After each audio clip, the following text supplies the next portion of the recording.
Walters is the place to be this time of year, across the street from Nationals Park and near Audi Field. Open daily from 11 a.m. until 2 a.m., and on the weekends, closing time is at 3 a.m. Craftsman Days are here at Lowe's with big savings on the tools you need. Save $100 on the Craftsman V20 6-Tool Power Tool Combo Kit, now at $199. No matter what the project is, Craftsman's high-quality, high-performance products empower you to build on. Stop by your nearest Lowe's store and check out the full line of Craftsman tools today. Valid through 6/18 while supplies last. Selection varies by location. 2-2 pitch. Swing a soft line drive. That'll be a base hit into shallow center field. Allen scores. Verdugo on his way to third. Jacob Young lobs it into second. And the Braves now lead it 3-0. Drake Baldwin's 2 for 3. Picks up his 12th RBI of the season. The 1-1. Slider hit in the air to right field well. White turning all the way around, looking up at the wall, and there it goes. That one up into the chop house seats in straightaway right field. Abrams gets a hold of a slider, homers for the second time in the series, and pulls the Nationals within 4-2. That's number 6 on the year. A soaring fly ball deep into the afternoon and out in right field. Here it comes. Swinging a slow ground ball to the second baseman. Albee shovels to Allen for 1, on to first for 2, and the ball game is over. The Braves turn the double play. They win it 5-2, and they take the series from the Nationals 3-1. The Nationals will head to Baltimore, having dropped the first leg of the road trip in Atlanta. And welcome to Nats Chat. I'm Al Galdi, host of the Al Galdi podcast. Mark Zuckerman is off for this installment of the podcast, but it is nice to be with you as things right now are not so nice for the Nats. Coming up later in the show, insight from MLB Pipeline senior writer Jim Callis on candidates to be taken by the Nats with the number 1 overall pick in the 2025 MLB draft. You can find us on X at Nats_chat. You can find us on Blue Sky at Nats Chat Podcast. You can email us, natschatpodcast@gmail.com. And we have a website that we invite you to check out, natschatpodcast.com, at which you can purchase a Nats Chat Podcast t-shirt.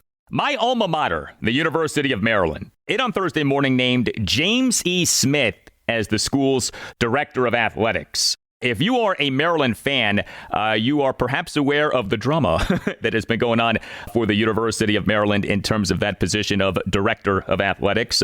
James E. Smith succeeds Damon Evans, who in March left to become SMU's athletic director. James E. Smith comes to Maryland from the Atlanta Braves. He was their senior vice president of business strategy. He has been the Braves' point person for the 2025 MLB All-Star Game at Truist Park in Cobb County, Georgia. I'm not sure if the Nationals over the last 4 days came across James E. Smith, but if the Nats did, they perhaps conveyed to him the unpleasant time that they were having at Truist Park. Thursday afternoon, a 5-2 loss at the Braves to lose 3 out of 4 games in the series. The Nats in MLB's 2025 regular season now are 18-27. The Nats started off 1-6, then went 16-13, but since then are just 1-8.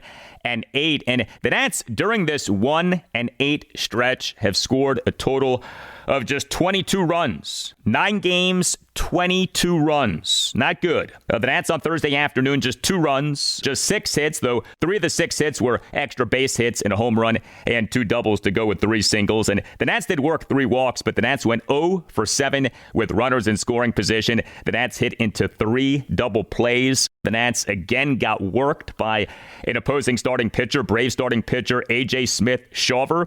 He allowed 1 run unearned in 6 innings with 6 strikeouts. A rare rough game for James Wood. He is the Nats starting left fielder and number 3 batter, went 0 for 4 with 2 strikeouts. Nathaniel Lowe, he is the Nats starting first baseman and number 5 batter, went 0 for 3 with a walk. Lowe is slumping. He, for this month of May, has an OPS at just .517, but he in this game did make a tremendous defensive play. The Nats had a mixed game defensively, but Lowe in the bottom of the third with runners on first and second, 2 outs, and the Nats down 1-0, made an outstanding diving catch on the first base line of an opposite field ground ball off the bat of Marcell Ozuna.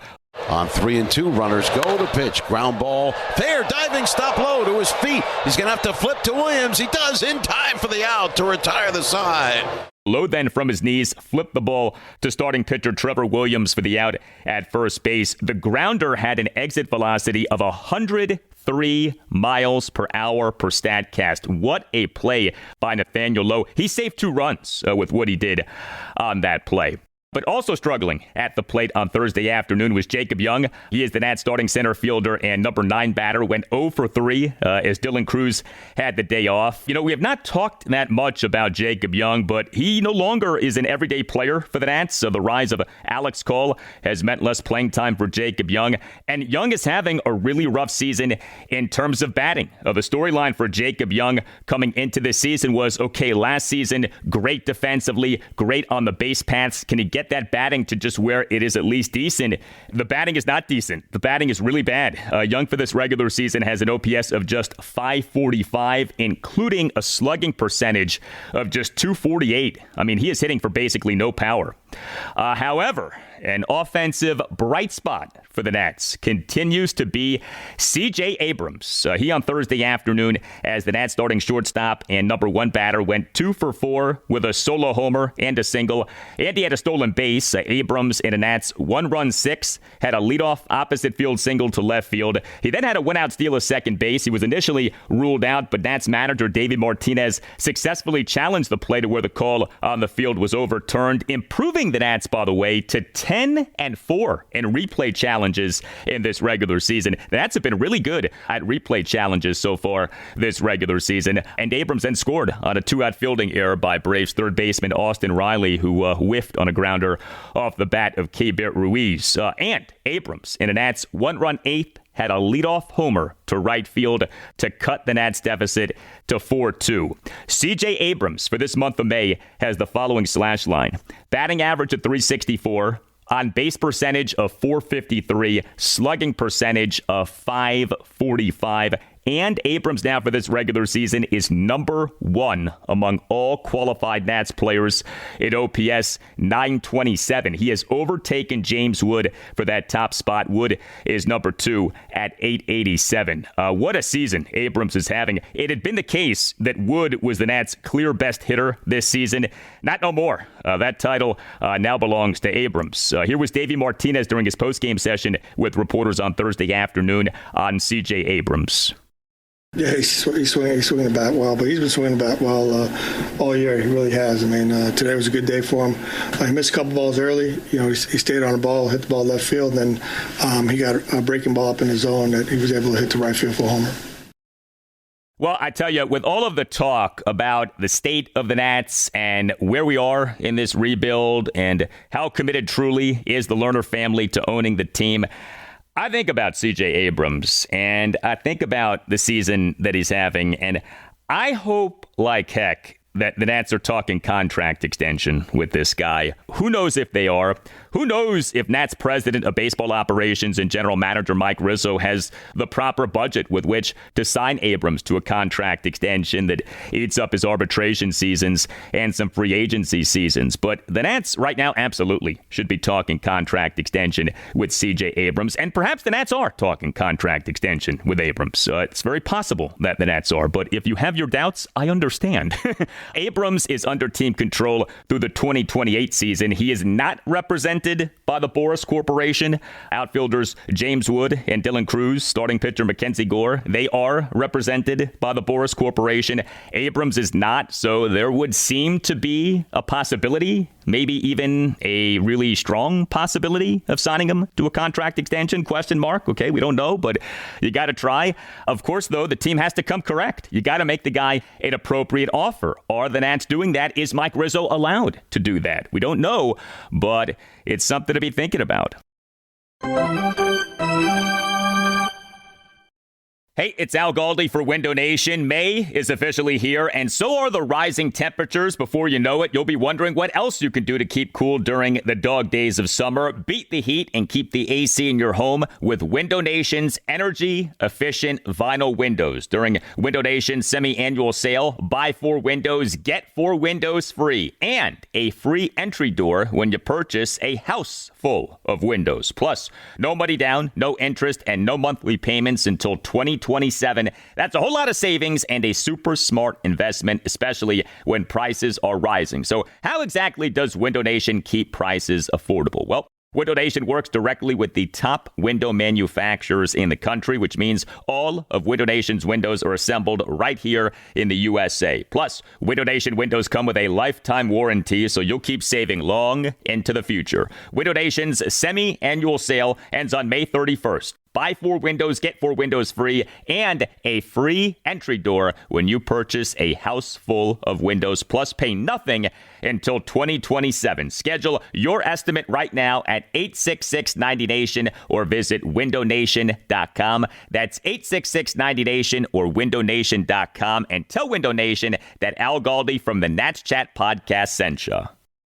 Life as a small business owner, everything is your problem and there aren't enough hours in the day. That's where LinkedIn Jobs and by proxy Nats Chat are here to help. For those crucial hires that you absolutely can't whiff on, turn to LinkedIn Jobs. Simply post your job and LinkedIn will take it from there, making sure it gets in front of the properly qualified candidates who are searching themselves. Find out why more than 2.5 million small business owners have turned to LinkedIn Jobs to grow their staff. Post your job for free at linkedin.com/natschat. That's linkedin.com/natschat to post your jobs for free. linkedin.com/natschat. Terms and conditions apply.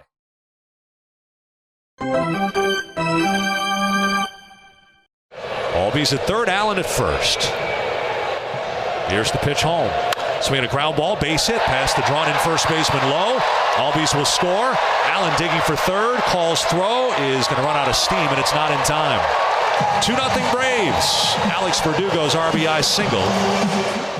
The Nats starting pitcher for this 5-2 loss at the Braves on Thursday afternoon was Trevor Williams. He again struggled. He officially allowed 4 runs, 3 earned in 4 and a third innings. He gave up 5 hits, all of which were singles. He issued a hit by pitch. He did have 4 strikeouts versus no walks. So he threw 77 pitches, 48 strikes versus 29 balls. So Williams, in the bottom of the 5th, was charged with 3 runs. He issued a leadoff hit by pitch of the Braves' number 7 batter, Ozzie Albies. Gave up a 1-out opposite field single by the Braves' number 9 batter, Nick Allen, into right center field. And then, in facing the Braves lineup for a third time, gave up a 1-out RBI single by Alex Verdugo through the right side of the infield for a 2-0 Braves lead, and gave up a 1-out RBI single by Drake Baldwin to center field for a 3-0 Braves lead. The third time through the order penalty is very much a thing with Trevor Williams, and sure enough, he on Thursday afternoon, like clockwork, fell apart in facing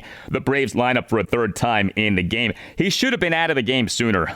Davey Martinez, to me, needs to be militant with Trevor Williams. As soon as he is twice through the lineup, get him out of the game, no matter how well he's doing. You know, better to get him out of the game before he unravels than after. Trevor Williams now for this regular season, 9 starts, ERA of 5.91, whip of 1.53. Now, in fairness to him, he is getting plagued by some bad luck. His batting average allowed on balls in play, his BABIP allowed is a sky-high 358. League average is around 300. A BABIP allowed of 358 is indicative of some bad luck. But, you know, Williams is not a strikeout pitcher. He allows the ball to be put in play quite a bit. And when you subject yourself to the variance of the batted ball, you can get got. And Williams, so far this regular season, is getting got quite a bit.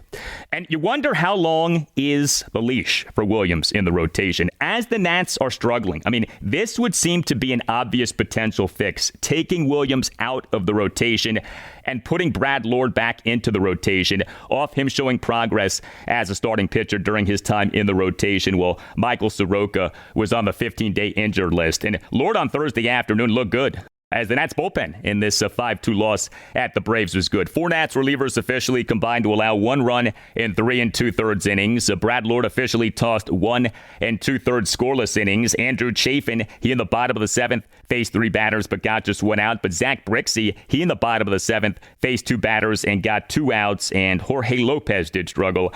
He allowed 1 run in 1 inning. Lopez in the bottom of the 8th allowed a run on a leadoff double by Austin Riley to the left center field gap and a 2-out full count opposite field RBI single by Eli White into right center field for a 5-2 Braves lead. This on a grounder that got past a diving second baseman in Amed Rosario, who has not been good defensively. Rosario came into this game with a combined -5 outs above average per Statcast over his playing time at second base and third base this regular season. The Nats have their usual second baseman, Luis Garcia Jr., on the paternity list. The Nats in games 2 and 3 of this series had Rosario as the starting third baseman and Jose Tena as the starting second baseman. I was surprised by that because Tena has looked much improved at third base. Thursday afternoon had Rosario as the starting second baseman and Tena as the starting third baseman, and Tena committed a throwing error in the Braves' 1-run third. Williams kicks, delivers, swinging a bouncing ball, 2-3. Tena had backed up, has it way wide of the bag, whips a low throw, and Lowe cannot handle it on the backhand. Here was Davey Martinez during his post-game session with reporters on Thursday afternoon on why he had Rosario as the starting second baseman and Tena as the starting third baseman. Day game. Tough to see here, day game. We talked about that earlier. I mean, right from the get-go, we thought Tena will be playing third base today just because it was day game. It's tough to see over there. All right, so some insight from Davey Martinez right there. The Nats bullpen was good over the final 2 games of this series, but yeah, things for the Nats right now, not so good. And up next for them is another team for which things are not so good right now, the Orioles. The Nats for this regular season are 18-27. The O's for this regular season are 15-27. Next up for the Nats is a 3-game series at the O's. Game 1, Friday night at 7:05. Mackenzie Gore will be the Nats starting pitcher. Game 2, Saturday afternoon at 4:05. Jake Irvin will be the Nats starting pitcher. Game 3, Sunday afternoon at 1:35. Michael Soroka will be the Nats starting pitcher. Tim Shover's here to tell you about Babbel. Did you know that the Nats are on the Spanish radio airwaves for the 2nd consecutive season? Primera y segunda, lanza, compró, el batazo por el lado izquierdo, atrás el dinero, la bola se va, se va, se va, se va, se fue la fruta. Home run, James Wood. 7-0 están ganando los nacionales a los Cardenales de San Luis. Ellos estaban pidiendo que rompa el hielo y que anote su primer cuadrangular. Por fin ha llegado. Aquí está presente. ¡Woo! If you want to know what Luciano and Gustavo are saying on the broadcast on calls such as this one, then check out Babbel. And here's their special offer for Nats Chat listeners. 60% off subscriptions at babbel.com/NatsChat. Get up to 60% off at babbel.com/NatsChat. That's spelled BABBEL.com/NatsChat. Babbel.com/NatsChat. Rules and restrictions may apply.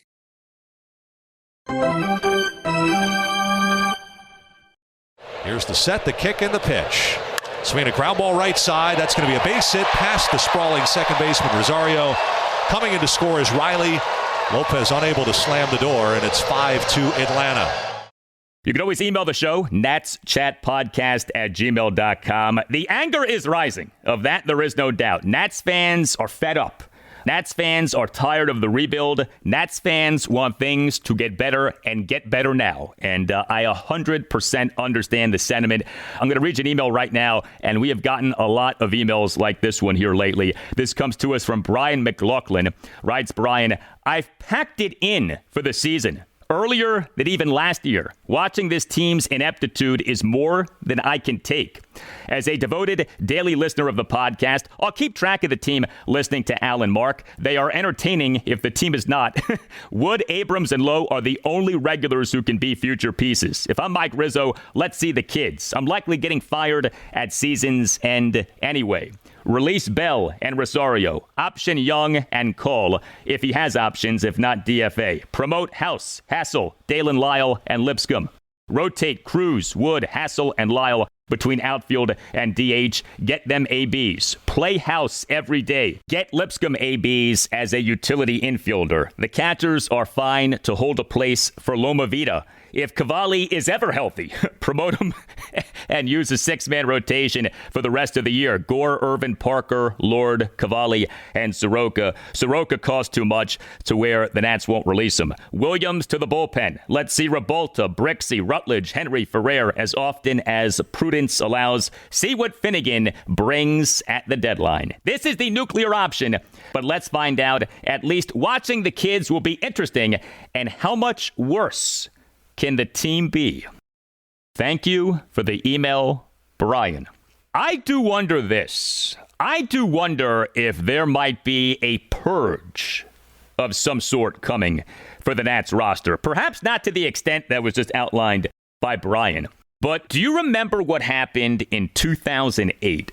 The Nats were quite bad in 2008. July 31st, 2008, there was a purge of the Nats roster. The Nats on that day released Paul LaDuca, released Felipe Lopez, released Johnny Estrada, and made a trade with the New York Yankees. Traded Johnny Nunez for Alberto Gonzalez. Now, none of these moves you look back upon with great fondness in any real way, and none of these moves ended up being of supreme consequence, but the idea was things were really bad, and so action was taken.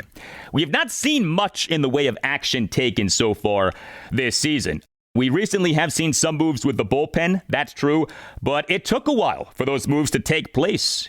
We went through a lot of bad bullpen outings before some of those moves took place. And I do wonder if the Nats continue to struggle, might there be a purge of the roster to some degree in terms of guys getting released, guys getting promoted/demoted to where we see some meaningful change to what the Nats are putting out there on a game-in, game-out basis in terms of the personnel. We'll see. I mean, look, a lot of this is just guys need to be better, but it is becoming tough. And what was supposed to be a step forward season and what we were all hoping would be the bust out of the rebuild season, we're not seeing that. We're not seeing anything close to that right now. Now, look, it's still early enough to where that could happen. God bless Brian. I do think it's a little early to be to be tapping out on the season, but I get the sentiment. I do. There is rebuild fatigue with Nats fans, and there should be. The rebuild started with the fire sale of July 2021. We're now well into May 2025, and it still isn't clear if the rebuild is working, and that's a problem. Hopefully we get those signs as the weeks and months progress, but right now we do not have nearly enough of those signs. We have a shout out to deliver. Brent Stone, who the man who runs this podcast, Tim Shovers, calls the Babe Ruth of Nats Chat podcast shoutouts. Brent Stone is in the upcoming production of Footloose in Herndon that begins on May 16th. He will be portraying Reverend Shaw Moore. Brent will be in all productions except for those on May 30th and May 31st. For more information and tickets, visit nextstoptheater.org. That's nextstoptheater.org. Awesome stuff. Thank you very much, Brent. You tell us what you think. You can hit us up on X at Nats_chat. You can hit us up on Blue Sky at Nats Chat Podcast, and you can email the show natschatpodcast@gmail.com. All Nationals radio highlights on Nats Chat are courtesy of 106.7 The Fan. I'm Al Galdi. We thank you for listening. We'll talk to you next time on the Nats Chat Podcast, and we leave you now with the great Jim Callis, MLB Pipeline senior writer, on options for the Nats with their number 1 overall pick in the 2025 MLB Draft.